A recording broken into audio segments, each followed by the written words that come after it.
There's a movement underway. Women everywhere, like all around the world, are finding their voices, opening their hearts, and awakening to divine consciousness. It's a movement. It's not something you have to do. It's not something I'm doing. It's us as a collective awakening to the divine feminine, bringing our tapped-in capacity to access the wisdom, the richness, the knowing. You know her, right? We forget her. We get there through our bodies. She's messy and chaotic and spirally and yummy and sometimes a little with abandon or sometimes with a lot of abandon. She's the chaos that has you not be able to sit down because you're just too frantic about whatever you're doing.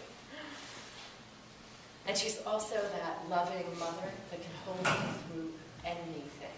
In those moments when you feel most unlovable, or you feel like there's something that you cannot possibly get through without someone at least setting their hand on your shoulder, she can do that. And she's not external to you. She's in you. This divine feminine is in you and of you.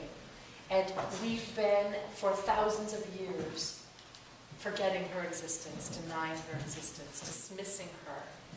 And then, because we're in women's bodies, somehow that feminine, that's archetypal, that's elemental, that's not personal, gets landed on somebody's body, and then we say those things that have been dismissive about the feminine, and we make it about her. And we make it about her, and then we make it about each other. And then we make it about ourselves when we look in the mirror. And I think today, we say stop. It's uncomfortable to feel this. It's uncomfortable to recognize that there are ways in which we are perpetuating the things that we so want not to experience. I guess maybe if we get it just like blasted out there on some of those like reality TV women's life, what do they call those, real wives? Oh, the housewives. Oh, right. Maybe if we get it out there where we can get distanced from it, we can go, oh my God, there's a little piece of what she just did, I did to my best friend yesterday. Or maybe there's a little reflection we can get when we see something like that happening on a TV show or in a movie or reading in a book. Or we're hearing a friend gossip about somebody else. We can start to get that reflection of, oh, you know what? I just did that this morning when I walked into this room.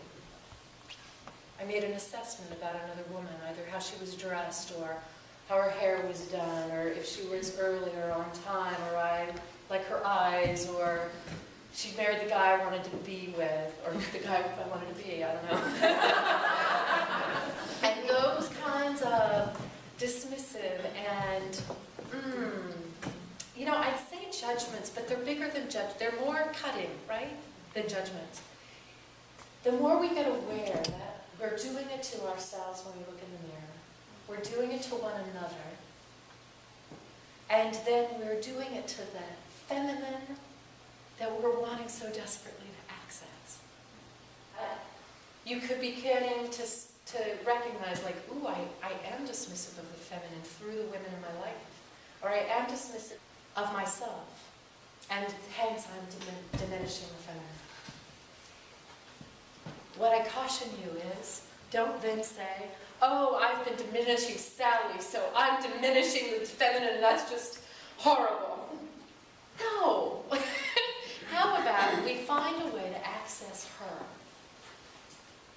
and have the energy of accessing the divine feminine that has you shift the way you see yourself and see each other. And now it transforms rather than having to be something to fix.